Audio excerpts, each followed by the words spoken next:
Welcome to Stories of Impact. I'm your host, writer Tavia Gilbert, and along with journalist Richard Sergey, every first and third Tuesday of the month, we share conversations about the art and science of human flourishing. I can think of no more timely story to share than that of today's episode, which offers one of the most powerful examples I've ever heard of courage, peace, and forgiveness. Our story looks back 30 years to one of the most violent periods in modern history, the genocide against the Tutsi, and to the resilience and wisdom of the Rwandan spirit and heart. For centuries, Rwanda enjoyed peaceful coexistence between its various ethnic groups. But when the country was colonized first by Germany in 1899 and then by Belgium in 1919, for almost a century, the African nation's European appropriators intentionally stoked and exploited tribal divisions that boiled over into a national civil war between Rwanda's ethnic Hutus and Tutsis in 1990. After 3 years of armed conflict, opposing political leaders brokered and signed the Arusha Peace Agreement, bringing with it the hope for an end to the violence. But on April 6, 1994, Rwanda's Hutu president, Juvenal Habyarimana, was assassinated when his plane was shot down, and for the next 100 days, beautiful Rwanda, known as the land of 1,000 hills, was hell on earth. 30 years ago this week, the genocide against the Tutsi came to an end almost as quickly as it had begun. But between April and July 1994, hundreds of thousands of Rwandans were slaughtered in a horrifying frenzy of state-sponsored terror, when the majority ethnic Hutus tortured and murdered not only members of the minority ethnic Tutsis and the indigenous Twas, but any Hutu citizen who resisted participating in the brutal extermination campaign. Freddy Mutanguha, an ethnic Tutsi, was just 18 years old when the genocide began on April 7, 1994. Today, Freddy shares the story of his unimaginable losses, the miracle of his survival, and his life's work nurturing peace, forgiveness, and reconciliation in his country and across the world. Since 7th of April to July, in only 100 days, more than 1 million people lost lives. The women were raped, children were actually smashed on the walls, the elderly and the people who can fight back, they were all killed. So in only 100 days, 1 million people were actually killed. I lost my parents, I lost my 4 sisters, and my extended family. I count 80 members of my family who've been killed in only 3 weeks' time. These are my uncles, my cousins, my aunties. I was 18 years old. Only my sister and I survived the genocide. When the genocide happened on the 7th of April, my mother gave me an advice that I should go and hide with my friend in the primary school. His name is Peter. So I lived in his house for a week and 2 days. Peter's family was very poor. They could eat 1 time a day. And this was really very hard for me. That was used to have 3 meals. And each and every night, my mother had to sneak in and bring some food for me and Peter so that we can eat. And my mother used to come and tell me what had been happening during the daytime. And on the 13th of April, this was the last time I shared a meal with my mother. When she came, she was completely different. You can see she was very sad, looked at my eyes, and she said, "If you survive, be a man." And I said, "Why are you saying this one?" And she said that the next attack, they will kill us. And I completely understood what she said. They were very hopeless. No protection, nothing at home to protect them, no money, no food to give to militias. I completely understood. I didn't have any other thing to say until she said goodbye. The next day, on the 14th of April, she was killed. The whole family, they were killed. When they attacked my house on 14th of April, I was at Peter's house. The house very, very close to. We are very close neighbors, so I could hear what is going on at my house. I heard that my parents, they were taken away and they killed them with the clubs and the machetes. My sisters who were killed next morning, they brought them and they killed them and they threw them in the very long septic tank. They thrown them in alive. They died with the stones they've been throwing on top of their heads. I could hear the screaming, calling for help, even calling my name. I heard them screaming until they finished them. I didn't have a hope to live again. I didn't have hope that I will be alive. Even I didn't want to, because I was thinking, why should I live without my family, staying alone in this world? What will it mean for me to be alive? But always I could hear the voice of my mother say, you be a man. And this is actually what made me to strive for life and keep going on. Except for his 4-year-old sister, Rosette, Freddy was the only other person in his immediate family to escape the killings. But in the days ahead, he felt only desperation to survive and to keep his sister alive. She couldn't even hide. She didn't understand what is going on. And she's even the one who'd been crying and say, I will never be a Tutsi again if you don't kill me. I was not able to be happy. I knew that other people were killed. Yeah, it was a little bit relief. But the screaming of my sisters, the fact I knew that my parents no longer had, it was so big in my mind. I was not able to be happy. But of course, having now was comfort, a little bit of comfort that at least she's on my side. And I felt also responsibility to comfort her. There's a time I thought that now I need to forget myself and think about her, because she was crying a lot. And I thought it would be my turn to be a mother and a father and to be everything for her. Even I'm confronting her, but either we lose her soon or either we go together. Within the whole 3 months, I was with my sister. We struggled together, and it was a long journey indeed. Freddy and Rosette sought shelter with his aunt, who was married to a Hutu. When we left our village, I took direction to my auntie who married a Hutu, a guy, thinking that they will protect us. We reached there, we spent a week there together. My auntie's husband, he did what he could to protect us. But people from my village, they knew we were there and they came to follow us there. My husband and auntie gave them money and they went back because they're so corrupt as well. But we couldn't stay there because they knew that we are there. Freddy and Rosette fled on foot through the hills and valleys, heading for another village and the home of the powerful district leader, Kabasha. But his wife would say that I'm not sure that my husband will help you because he's completely different person. He goes everywhere to lead the killings of other Tutsis in the villages and he's the authority.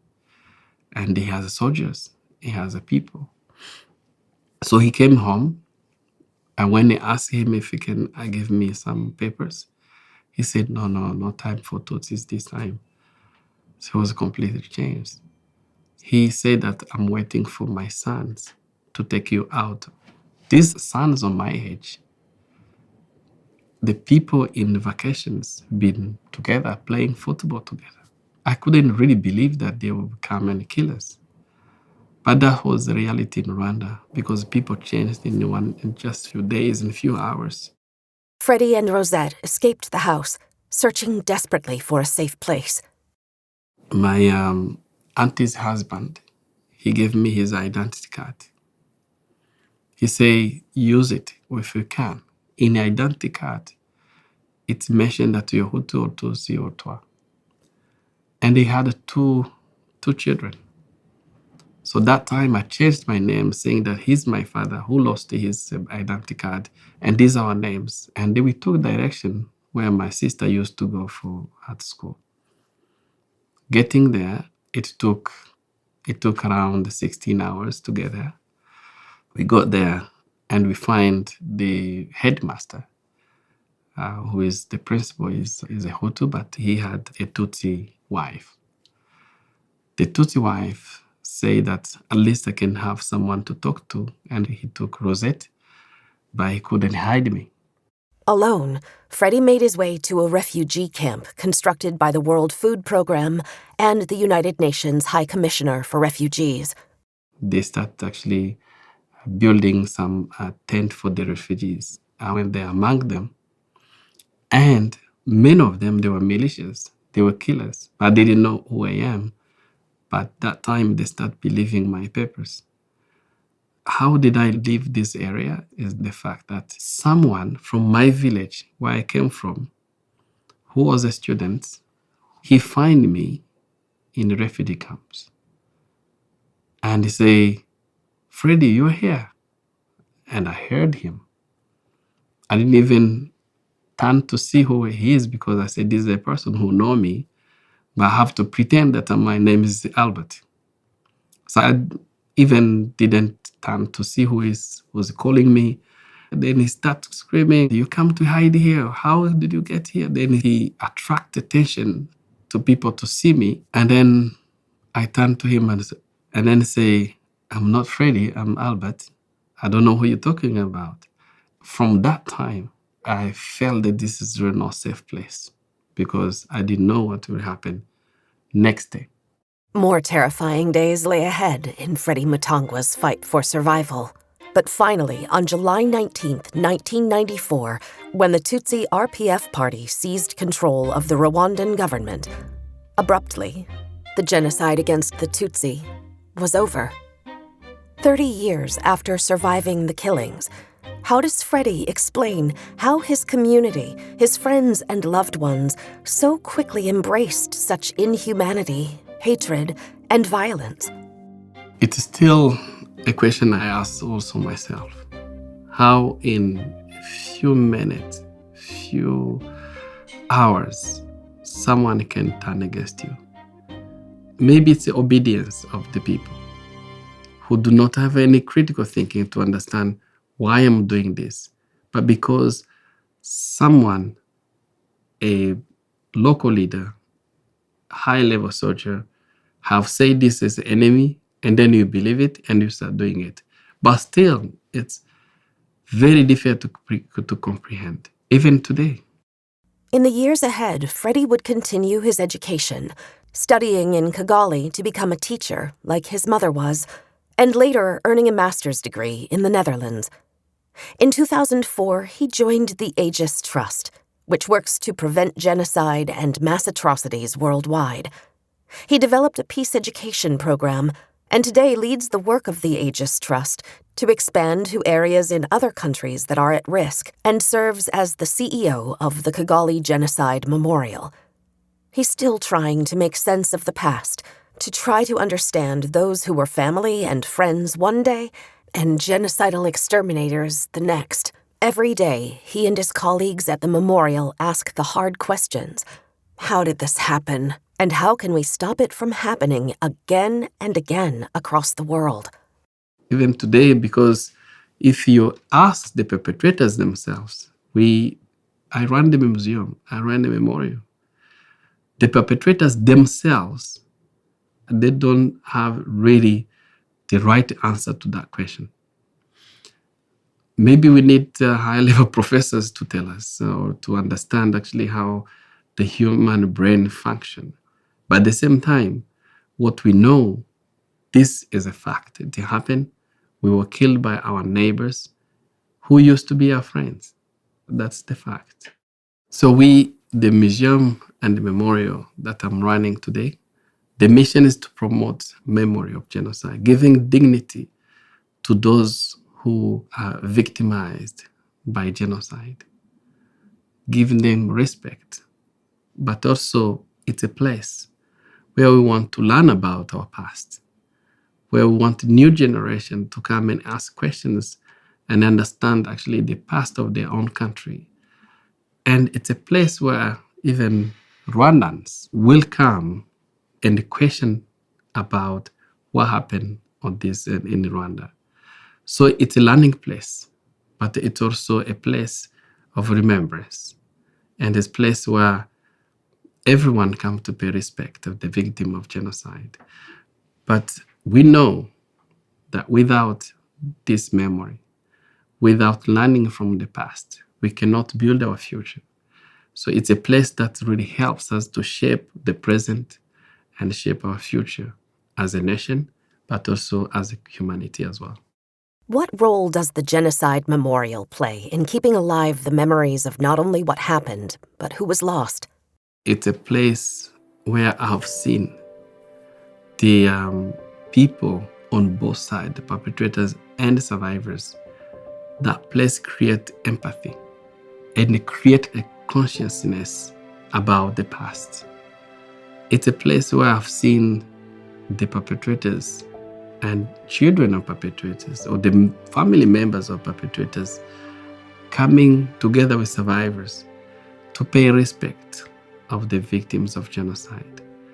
We created a program to try to examine and to dialogue about our past so that perpetrators can tell their own pains and survivors can tell their own pains.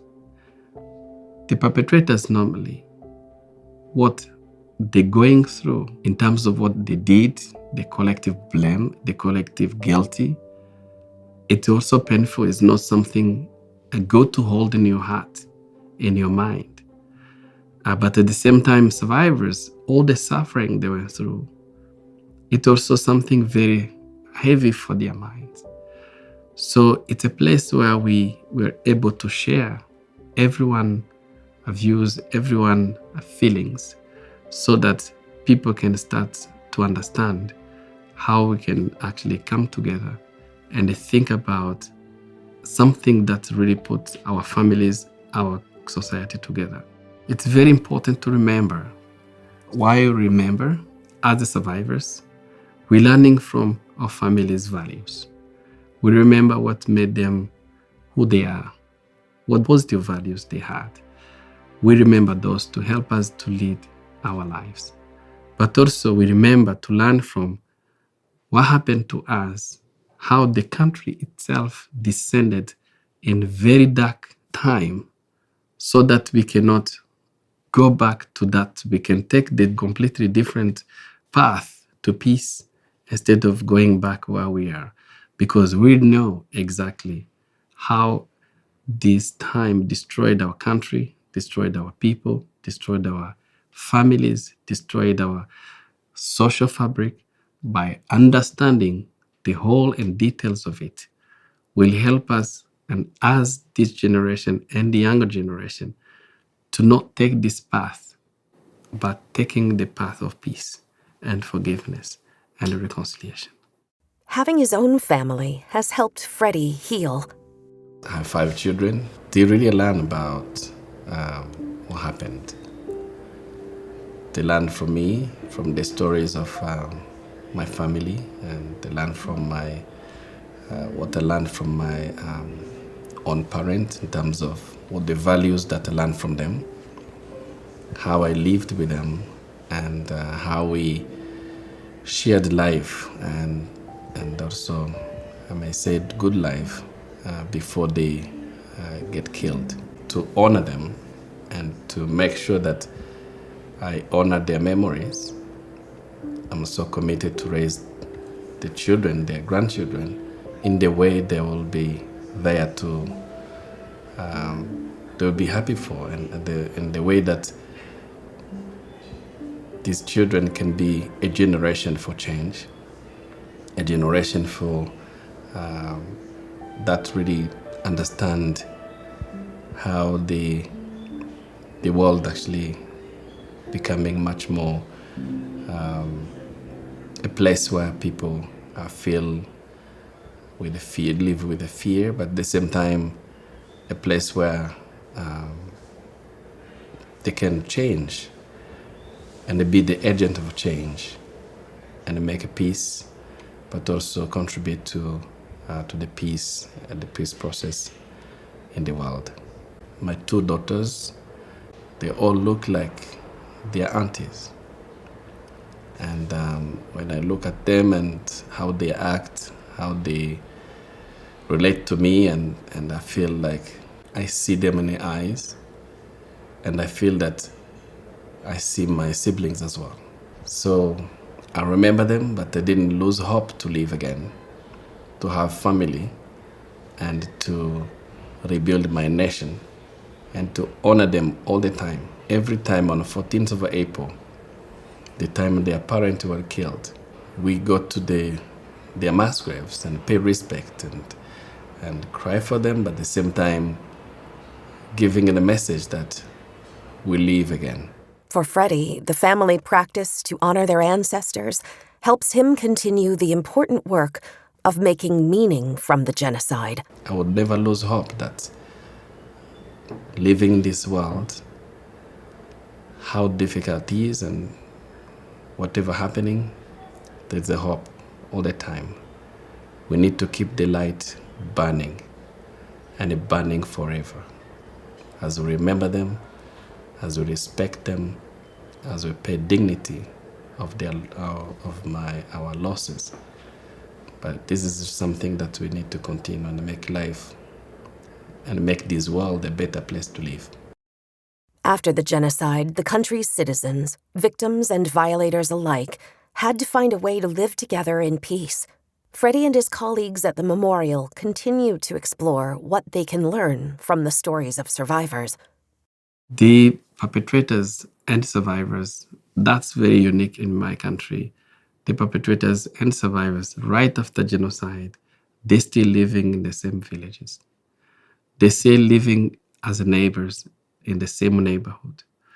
So our program have been finding these perpetrators and survivors to their own families and their own homes, talking about how to forgive and how to accept forgiveness. The program start home and then come to the memorial to be consolidated in the message of remembrance to support actually these people, to say these are the victims and you the one who did it, and these are our families, but you have our country, we have our society, we have our children. 5 children I have. I want them to live in peace. I don't want them to inherit what they've been living in.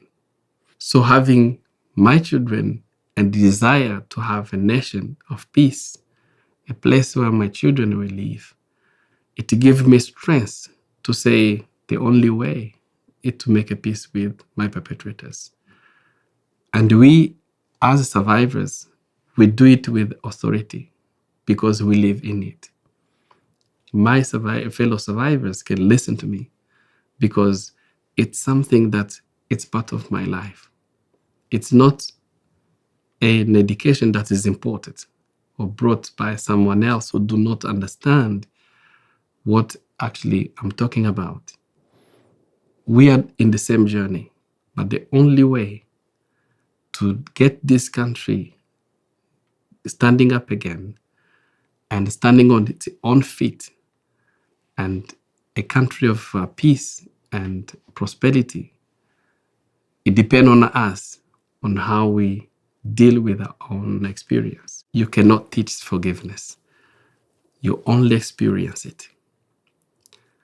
The only way to get people to embrace the path to forgiveness is to put them into that experience. But how do we do that? First of all, we have conversation with survivors to understand exactly what forgiveness means for all of us. My understanding and how even explained to other survivors, the forgiveness is not for only for the perpetrators. Forgiveness is for us, because carrying this anger, carrying this hopelessness, carrying these really feelings that's really heavy in our mind, it's killing us. It's feeling this like a feeling ourselves with all the poisons that's really killing our mind and our future and the future of our children. It goes into our body, it goes into our DNAs and everything. The best thing is to start emptying ourselves with this anger. So the forgiveness is start from to benefit ourselves, not the perpetrators. If I think about forgiving them, I'll give you my experience of forgiveness. It starts by loving myself so that I can forgive the perpetrators.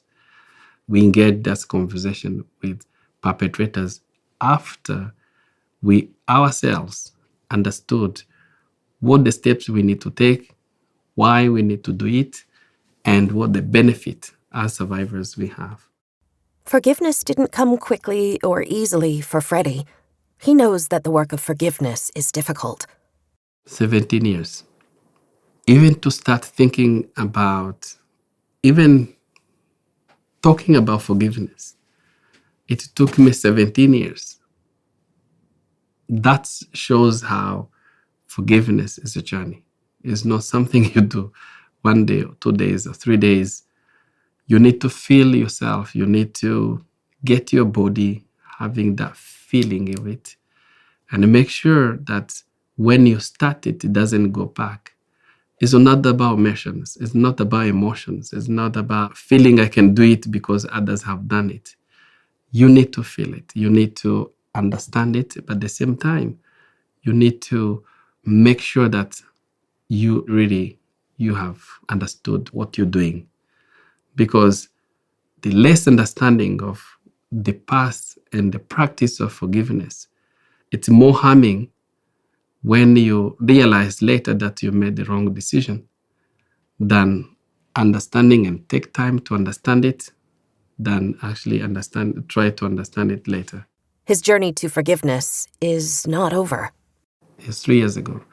I learned that the perpetrator who led the attack to my house was the leader of the militias in my village. He's in a prison, in one of the prison in the south of Rwanda. I made a contact with the prison, but for 2 years' time, I was not able to face him.